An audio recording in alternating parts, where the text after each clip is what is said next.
Parlons un peu communication. Certains me disent « Ah, j'aime pas me voir en photo dans un article de blog, sur internet ou encore dans une vidéo. » D'accord.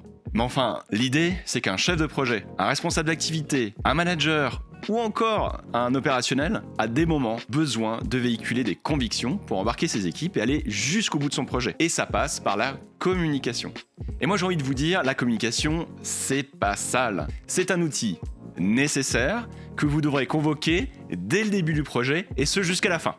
Alors je dis souvent sur le ton de la plaisanterie, si vous ne voulez pas aller vers la communication, plantez les salades, faites autre chose. Mais l'idée c'est que si vous ne voulez pas vous-même vous mettre en avant, allez chercher dans l'équipe quelqu'un qui sait le faire et qui veut le faire. Pourquoi ? La communication, c'est l'outil majeur pour aller chercher vos partenaires et vos coéquipiers qui vont constituer votre équipe, et c'est la même équipe qui va vous aider à livrer, à faire face aux difficultés, aux baisses d'énergie. Un projet, une activité, ça dure du temps. L'idée, c'est que c'est l'équipe qui va vous permettre d'absorber ces hausses et ces baisses d'énergie, de faire face aux moments les plus difficiles du projet, et surtout d'aller convoquer ces différents profils d'experts et d'expertise qui vont vous mener au bout. Il y a deux aspects dans la communication. La plupart des gens connaissent uniquement le premier, qui est le quoi. Et le quoi, c'est voilà ce que je vais faire, voilà ce que j'ai fait, ça dépend de la tonalité et la temporalité du projet. Ça, on a l'impression que c'est ce qui va embarquer tout le monde. Et on en reste là.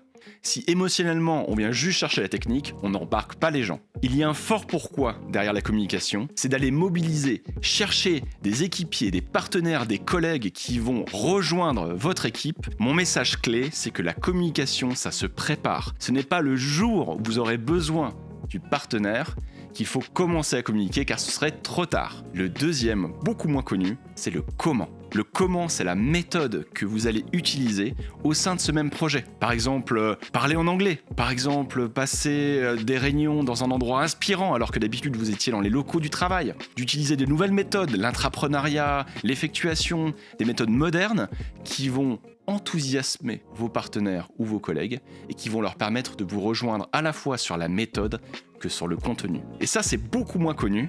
Moi, ma recommandation, c'est que vous considériez l'ensemble des deux dès le début de votre communication. N'oubliez pas le comment.